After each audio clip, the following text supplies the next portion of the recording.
My dad slammed a pile of eviction notices onto the kitchen table and sneered cruelly, "You're worthless. Be out by tomorrow morning. This house is your brother's now." I didn't protest. I picked up my keys and walked out with a calm, quiet smile.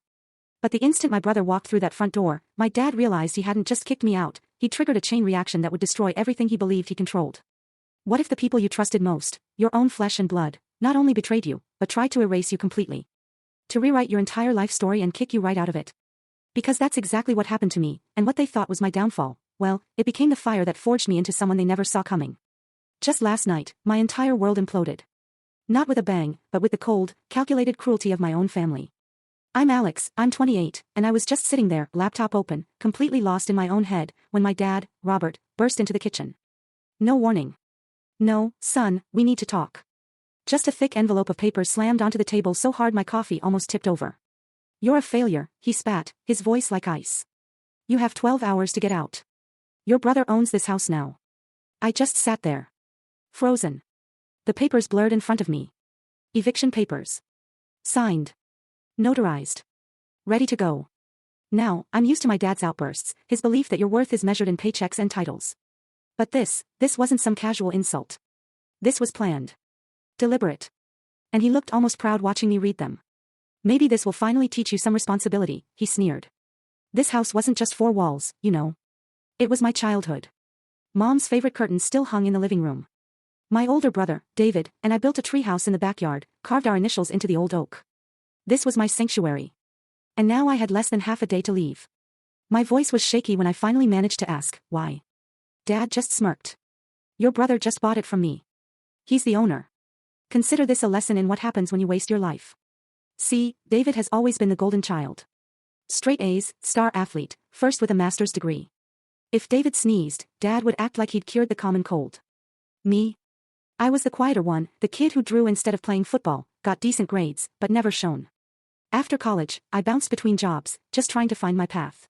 For Dad, that was apparently the ultimate sin. I should have been angry. And believe me, I was. But what hit me first was this strange, hollow feeling, like my chest had been scooped out. I thought of all the times I'd stayed late helping Dad with repairs. The birthdays, the holidays under this roof. The nights I'd crashed on the couch after long shifts, trying not to wake anyone. None of it mattered. I was just expendable. David wasn't even there. He'd been living with his girlfriend, Chloe, downtown for months. But as Dad put it, he'd swooped in at the perfect time. I could already picture his smug grin, knowing he had the power to kick me out. And here's the kicker, David didn't even need this house. High-paying job, fancy apartment. This wasn't about practicality. This was about control. I took a deep breath, stood up, and just said, "Okay." Dad seemed annoyed that I didn't argue. He told me I had until noon today to pack, then walked out without another word. I sat back down, staring at those papers. The anger came later, hot and sharp, making my hands shake. But right then, all I felt was cold. I didn't sleep. I started packing, shoving clothes into trash bags, stacking boxes in the living room. Every creak of the floorboards, every car outside made my heart jump. I kept replaying Dad's words, "You're a failure." It wasn't just the eviction. It was years of disappointment, comparisons, the unspoken message that I'd never be good enough. By morning, most of my life was piled by the door. The house felt eerily empty, like I was already a ghost. Then, tires crunched on the driveway. A car door slammed. Footsteps. The front door unlocked. David was here. I wiped my hands on my jeans, trying to steady myself. I expected a confrontation, a smug lecture. But as the door swung open, his expression shifted when he saw me. That's when I knew this was about to get interesting. David didn't even close the door. He just stood there, keys in hand, staring like I was a stray animal in his new property. That look on his face was a mix of pity and superiority. "Well," he said finally, a little laugh escaping him, "you're still here. Thought Dad told you to clear out last night." I couldn't speak. My throat was dry. My whole life was compressed into bags and boxes, stacked neatly. David's eyes immediately went to them. "Guess you actually listened for once," he said, almost surprised. "Good. This doesn't have to be ugly, Alex. You just, move out, figure yourself out. Maybe one day you'll thank me for the push." That was the first spark of real fire. Thank me. Like this was some grand favor. I forced myself to stay still, to keep my voice even. "This house was Mom's, too," I said. "Do you really think she'd want me thrown out like this?" David shrugged, already making himself at home. He tossed his jacket on the couch like he owned the place, which, technically, he did now. "Mom's not here, is she?" And Dad signed it over, so, he trailed off with a smirk. You can't keep living off him forever, Alex. You're 28. Most people have their own place by now. I clenched my jaw. Most people didn't have their father secretly sell the house out from under them to their older brother either. But saying it wouldn't change anything. And David knew it. He was reveling in this power shift. He walked around the living room, inspecting it, already imagining the changes. He stopped at the shelf where I kept old photos. Me and him as kids, all three of us with Mom before she passed. He picked one up. You should probably take this with you, he said casually. I'll be redecorating soon. That hit me harder than the eviction papers. The idea that he'd wipe away the last traces of Mom from this house. Wow, I started, shaking my head. You don't waste any time, do you? David turned to me with that fake, calm smile. Alex, this place needs a refresh. You've been stuck here like a ghost for years. It's time to let go. You can't hold on to the past forever. I wanted to tell him this house was more than walls. Every corner held memories that kept me grounded. But he wouldn't get it. To him, everything was about appearances, upgrades, moving forward. He never stayed still long enough to sit with loss, to feel grief like I had after Mom died. Instead, I just asked, did Dad tell you to say all this, or is this just you being yourself? David's smile faltered. Then he shrugged. Dad and I just want what's best for you. Look, you've been spinning your wheels. This is your chance to do something with your life. You should be grateful. Grateful. That word echoed like a bad joke. Grateful for being blindsided. For losing the only place that still felt like home. Grateful that my father and brother decided, without so much as a conversation, what was best for me. I took a step closer, lowering my voice. You know, David, you've always had everything handed to you. Dad's support, the money, the attention. And now this house. Ever stop and wonder if maybe you didn't earn all of it? He stiffened, jaw tightening. You know what? I think you're just jealous. You've always been jealous of me. I actually laughed. Not because it was funny, but because it was so predictable. Jealous? I repeated. Of you? No, David. I'm just tired. Tired of being treated like the family disappointment just because I don't live my life exactly how Dad wants me to. Tired of being compared to you like we're in some competition I never agreed to. He rolled his eyes. Here we go. The victim's speech. That did it. I grabbed one of the boxes, hoisted it up, and marched past him to my car. If he wanted me gone, fine. I'd go. But I wouldn't give him the satisfaction of seeing me break. I made several trips, loading my car, while David lingered, occasionally calling out unhelpful comments like, "Don't scratch the walls," or, "Be careful with the door frame." He wasn't just watching me leave. He was reveling in it. At one point, I came back for my sketchbooks and saw him on the phone. Yeah, I'll have the locks changed this afternoon, he said, glancing at me. Better to get it done before anything happens. That's when the anger boiled over into something sharper. He wasn't just pushing me out. He was erasing me from this house, from its history, like I'd never belonged. I took the last of my things and stood in the doorway for a moment, looking around one last time. David was on the couch, scrolling through his phone. Guess this is it, I said quietly. He didn't even look up. Yeah, don't be a stranger. I almost said something then, something I'd regret, but instead, I just turned and left. My car was packed to the brim. My chest felt tight. As I drove away, I told myself I was done. Done trying to earn their approval. Done letting them dictate my life. But as the house shrank in my rearview mirror, a cold, steady thought crept in. If they thought I was just going to disappear quietly, they had no idea who they were dealing with. Driving away felt like leaving a piece of myself behind. I didn't have a plan, just a car stuffed with boxes and a head full of spinning thoughts. I ended up in a 24-hour diner parking lot on the edge of town, sitting there long after the engine was off. The sky was gray and heavy. My phone buzzed, but I didn't look. I just gripped the wheel until my hands stopped shaking. I didn't want to call anyone. Didn't want to explain or, worse, well, it's their house. So, I drove again, aimlessly, until I pulled into a cheap storage facility. Within an hour, everything I owned was stacked in a concrete room. When I left, my phone buzzed again. This time, it was from Dad. Turn in your house key today. No exceptions. No, how are you? No, let's talk. Just a command. I texted back one word, fine. That should have been the end. But a few hours later, dropping off the key, the betrayal hit me again. David and Robert were both there. Dad, arms crossed, the usual frown. David leaning against the counter, far too comfortable. Papers spread on the table. For a second, I thought maybe they'd reconsidered. Maybe they wanted to talk. But no. Good. You're here, Dad said flatly. We need to go over a few things before you leave. I stayed near the door, wary. What things? Dad gestured to the table. Utilities, property taxes, insurance. You're still listed as secondary on some accounts because you've been living here. We want to make sure everything's transferred so there are no surprises. Sounds reasonable, right? Then David chimed in, a grin spreading.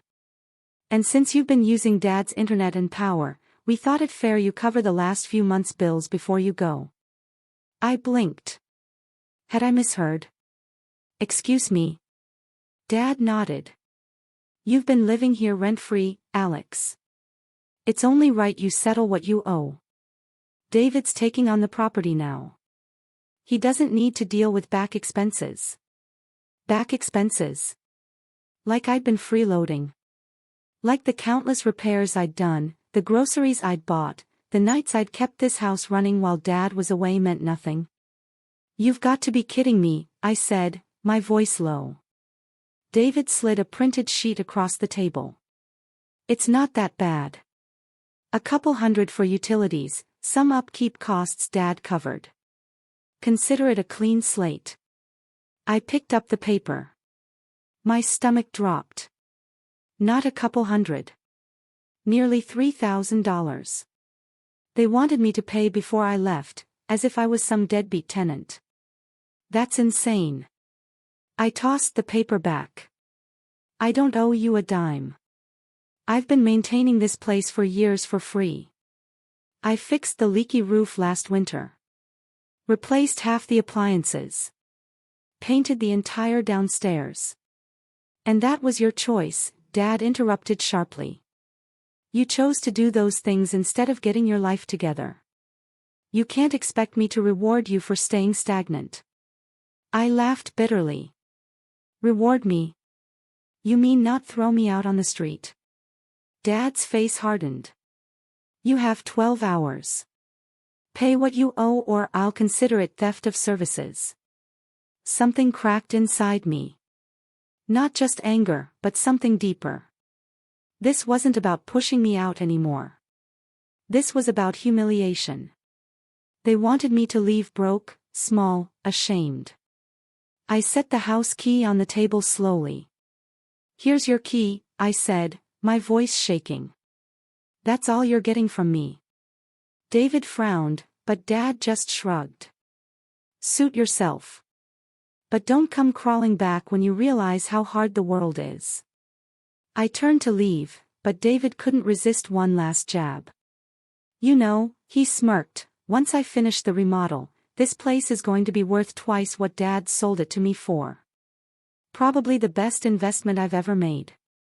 You really missed out.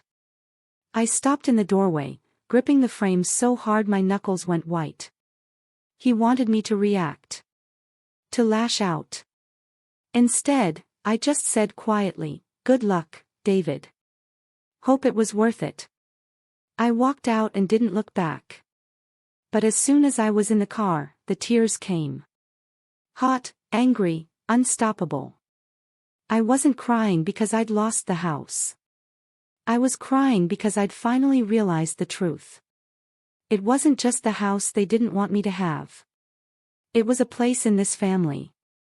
I spent that night sleeping in my car outside the storage facility. I couldn't call friends, couldn't find a motel. Just sat there under the hum of the streetlight, replaying everything. Dad's words, David's smug grin, the $3,000 bill. The way they looked at me like I was nothing. By morning, something had shifted. The hurt was still raw. But beneath it was a slow, simmering resolve. If they thought they'd broken me, they were wrong. If they thought I was just going to disappear quietly, they were really wrong. Then, just as I was about to start the car, my phone buzzed. A bank alert. I opened it. My stomach flipped. A withdrawal I didn't recognize. Nearly $1,200 gone from my checking account. I called the bank. The representative confirmed, the payment had gone through for shared household expenses, automatically debited from a joint account I'd been forced to share with Dad years ago. He'd used my own money to pay part of that bill they demanded. That was it. The breaking point. The last thread of trust snapped clean. When I hung up, I just gripped the steering wheel until the sun came up. The betrayal wasn't just complete. It was weaponized. And I knew right then, this wasn't over. Not by a long shot. Rock bottom didn't hit me all at once. It crept in quietly. I left that bank parking lot feeling hollow, numb. The car smelled faintly of stale fast food. My life crammed into boxes. I drove aimlessly until I ended up at the river, just staring at the water. My childhood home gone. My dad's respect shattered. My brother, a stranger in a familiar face. And now they'd taken money straight from my account. I tried to distract myself, scrolling through job postings, but every listing felt like a mountain I couldn't climb. No stable address, no references, maybe even credit checks. I felt like a ghost haunting my own life. Eventually, I found the cheapest motel, a 2-story place with flickering neon lights. The room smelled of bleach, but it had 4 walls, a bed, a shower. It was enough. That first night, I slept for almost 14 hours. My body felt like it had been through a war. My phone had more messages from Dad. You need to grow up. This is the real world. Take responsibility. I didn't reply. Instead, I showered, put on clean clothes, and forced myself to a cafe with free Wi-Fi. I spent the entire day researching property transfers, eviction rights, joint bank accounts. The legal jargon was dizzying, but I took notes. Slowly, I started to see cracks in what Robert and David had done. It wasn't much, just a faint glimmer of control, but it kept me from spiraling. Days blurred. Wake up, cafe, job applications, back to the motel, stare at the ceiling. Money was draining fast. My savings would cover a couple more weeks, maybe a month. Then came a truly humiliating moment. I ran into an old neighbor, a sweet woman who always waved. Alex, she smiled. I heard about the house. David mentioned you moved out. How are you holding up? There it was. David rewriting the story. I forced a smile. I'm okay. Just figuring things out. She patted my arm. Well, I'm glad David's finally getting a chance to make that house his own. He's so responsible, isn't he? Your dad must be proud. The words landed like a punch. I nodded, made an excuse, and left. Inside, I was boiling. They weren't just erasing me from the house. They were erasing me from the narrative. I was just the screw-up who left so the golden child could save the family home. Back at the motel, laptop open, notes spread out, I let myself think about what I really wanted. Part of me wanted to disappear, find a new life, never look back. It would be easier. But then I thought of David's smug grin, Dad's words, the stolen money. A different feeling rose up. Slow. Steady. Like coals catching fire. I started looking into more than just property law. Local business records, tax filings, even social media posts. I wasn't sure what I was looking for, just that I needed to know everything about Dad, about David, about how that house deal went down. The more I read, the more pieces clicked. Odd details about the sale, unusually fast processing, a transfer price that seemed lower than market value. And about that joint account. Legally, Dad wasn't supposed to use it without my consent now that I was an adult. That $1,200 withdrawal was disputable. For the first time since this started, I felt a tiny spark of control. The days were still hard, still rationing dollars, still sleeping on a lumpy mattress. But now I had a notebook full of plans, questions, documents to pull. Every time I thought about giving up, I'd picture David talking about changing the locks. I wasn't ready yet. Not even close. But I wasn't just surviving anymore. I was waiting. Watching. Gathering. Because if there was one thing I was sure of, it was this: they weren't going to get away with it forever. Then, just when I thought things couldn't get worse, a call came that sent my plans into overdrive. A call that changed everything about how I saw my family, the house, and the betrayal. The call came late afternoon as I was packing up from the cafe. I almost didn't answer. The number wasn't saved, but something made me swipe to accept.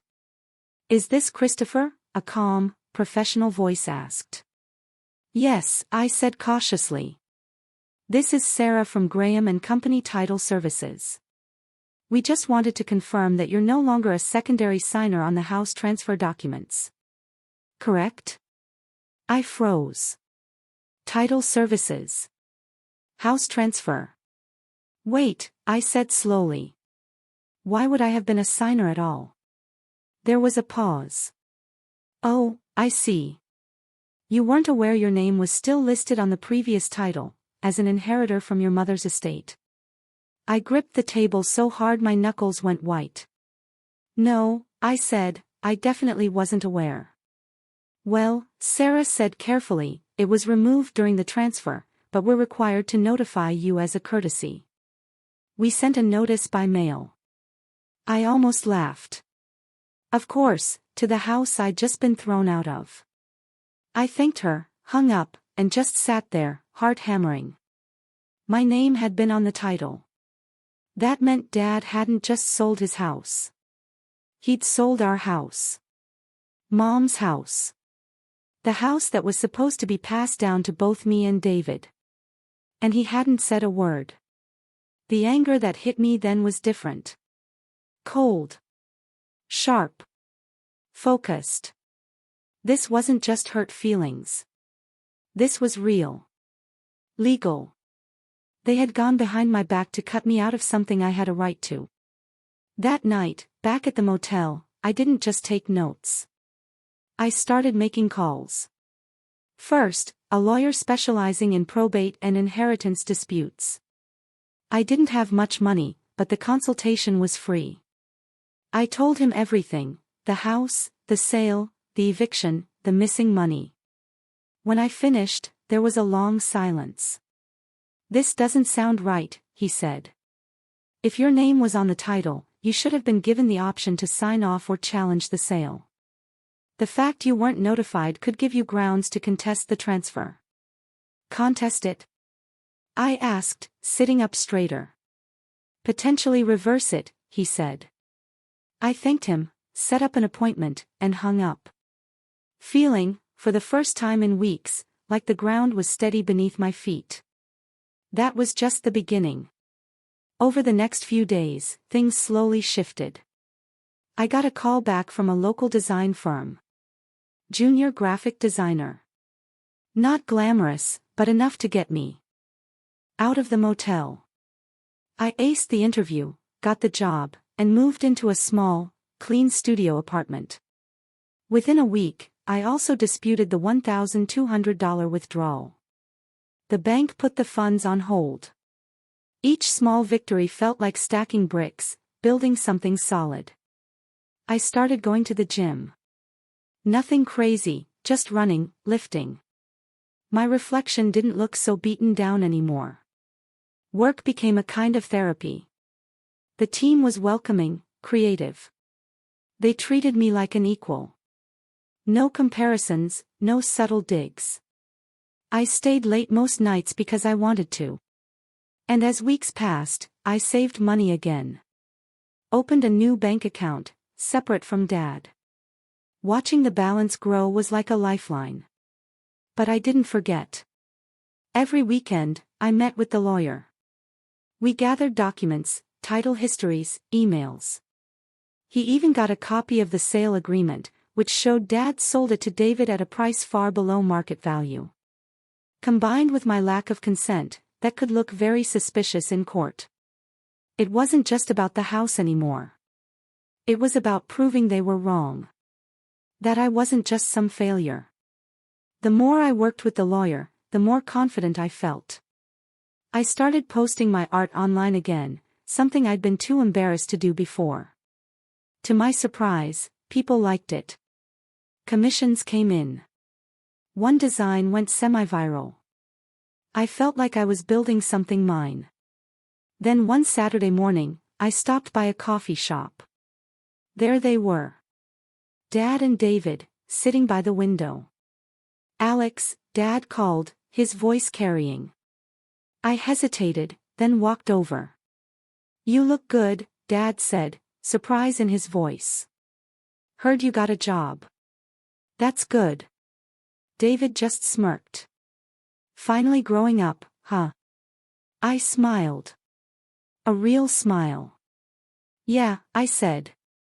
"Actually, things are going really well." I didn't say more, but I saw David's smirk falter. When I left the cafe, I didn't feel small. I didn't feel like the kid who couldn't measure up. I felt like someone standing on equal ground, maybe even taller, because I knew something they didn't. The lawyer was nearly ready to file. The house wasn't just theirs to do with as they pleased. Soon they were going to find that out in a way they never saw coming. And this time, I wouldn't be the one standing in the doorway, powerless. I'd be the one holding the papers. The real turning point came 2 weeks later. My lawyer called me into his office for a strategy session. I expected a routine update, more paperwork. But when I sat down, he had a look on his face. "I think we're ready," he said, sliding a folder across the desk. "Not just to contest the transfer. We can move to freeze any major renovations or sales David might try to make until this is resolved. And there's more." I dug into the financials. "Your dad underreported the property value by almost 40%. I frowned. "Meaning what exactly?" "Meaning," he said, a small smile playing on his lips, "that if we take this to court, not only can we argue your consent was required, but we can make the case that this sale was a fraudulent conveyance, an attempt to move assets unfairly. If the judge agrees, the sale could be voided entirely. The house would revert back to joint ownership between you and your father, the way it was before." My breath caught. For weeks, I'd prepared for the house being gone, hoping for a small settlement. But this meant the whole deal could be unwound. What would happen to David? I asked carefully. "Well," the lawyer leaned back. "If the sale is voided, any money he paid for the property would be refunded by your father. He'd no longer own the house. And if he's already made renovations, he might not get reimbursed for those. Essentially, he'd be back to square one." I sat there staring at the folder. A slow, measured calm washed over me. This wasn't just revenge. This was justice. This was setting the record straight. "Let's do it," I said. "File whatever you have to." The next few days were a blur of signatures, notarizations, filings. The lawyer moved quickly, getting an injunction to stop any major changes to the property until the case could be heard. I kept working, kept building my life. Commissions online picked up. One of my designs was featured on a popular art blog. I had two lives running in parallel, the stable one I was building, and the storm I was patiently preparing to unleash. Then came a stroke of luck that felt almost too perfect. One evening, I ran into Chloe, David's girlfriend, at the grocery store. She looked tired. "Hey," she said, managing a small smile. We made polite small talk until she sighed. "You know, David's driving himself crazy with that house. New floors, new kitchen, even talking about building a deck. He says it'll double in value by next year." I bit back a smile. If only he knew. Chloe hesitated, then lowered her voice. "Honestly, I don't even know why he's doing it. He doesn't plan to live there. He told me he's just going to flip it and use the profit for a down payment downtown." That was the missing puzzle piece. If David was banking on flipping it for profit, the injunction would hit him twice as hard. Not just emotionally, but financially. Every dollar he poured in would be locked in limbo. I thanked Chloe, keeping my tone neutral. The moment I got to my car, I called my lawyer. "Good timing," he said when I explained. "We can add that to our filing. Show that David's improvements are speculative and that you stand to lose financially if he's allowed to keep making changes unchecked." Each step felt like tightening a noose, not out of malice, but precision. For the first time, I wasn't reacting. I was in control. Even at work, people noticed. My boss called me in. "I don't know what's going on in your life, Alex, but you've been on fire lately. Your designs are sharper. You seem confident." I smiled. She was right. I felt taller, lighter. A part of me had woken up. A part that refused to be stepped on ever again. A few weeks later, I got the court date, 2 months out. That night, I celebrated quietly. Take out, my apartment, Mom's favorite song playing softly. I raised a glass of soda. I imagined the look on David's face when he got served. The way Dad's smug certainty would crack. But I didn't want to just blindside them. No. I wanted them to feel safe first, to think they'd really won. So, I started being polite when I ran into them, civil. If Dad texted, I answered respectfully. If David called to brag about the remodel, I listened, offered a neutral, "Sounds good," and hung up. Let them think I'd accepted my lesson. Let them think I was finally playing the obedient son and brother. Because when the moment came, I wanted the ground to fall out from under them all at once. Then, everything in place, I got an email from the lawyer. "This is it," the subject line read. I opened the PDF, my pulse quickening. This wasn't just paper. This was my voice. My chance to stand up and say, "You don't get to erase me." I hit send on the signed version, leaned back, and felt something I hadn't felt since this all began: peace. It wasn't over. But the pieces were on the board now. And for the first time, I wasn't just playing defense. I was the one setting the trap. The summons went out on a rainy Tuesday morning. By Wednesday, my phone started buzzing. First, David, then Dad, both leaving increasingly frantic voicemails. "Alex, what is this?" David's voice snapped. "You're suing us over the house. Are you out of your mind?" I let it go to voicemail. 2 hours later, Dad called. "You don't know what you're doing, son. These things cost money, time. You'll regret this." I didn't respond to that either. For weeks, I stayed silent, calm, while they stewed. I kept working, kept saving, kept getting stronger. I wasn't going to be baited into an argument that would give them any power over me. When the day of the preliminary hearing finally came, I arrived early. I wore my best button-down shirt, the one that actually fit me well now that I'd been taking care of myself. My lawyer met me at the courthouse steps. "You ready?" he asked. "More than ready," I said. David and Dad arrived late, of course. Dad looked irritated, like this whole thing was beneath him. David looked smug, but with an edge of nervousness I hadn't seen before. When we sat down, the judge asked my lawyer to present first. He stood, calm and professional, laying everything out in clear, sharp language: the original title with my name, the lack of proper notice, the sale below market value, the automatic withdrawal from my account. He showed the injunction we'd filed to halt renovations and explained that allowing David to continue would cause irreparable financial harm to me as a co-heir. Dad shifted uncomfortably when he heard co-heir.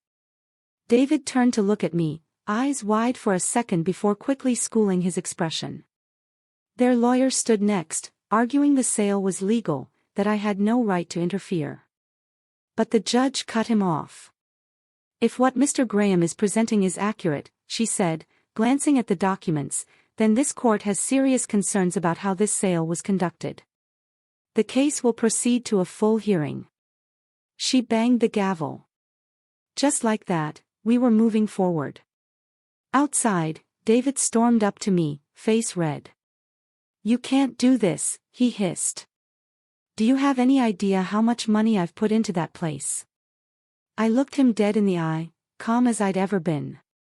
"Then I guess you should have thought about that before you kicked me out." Dad stepped forward, trying to intimidate me. "You're tearing this family apart, Alex." I met his gaze evenly. "No," I said quietly. "You did that when you sold Mom's house behind my back." For a moment, Dad's expression faltered. A flicker of something. Then he turned away without another word. Over the next few weeks, I started hearing things through the grapevine. David had sunk almost all his savings into the remodel: new floors, new kitchen, custom deck. He'd even taken out a small loan, banking on flipping the house quickly. Now, thanks to the injunction, he couldn't rent it, sell it, or even finish some renovations. I didn't gloat outwardly. I kept my head down, kept working, kept building my case. But inside, it felt good.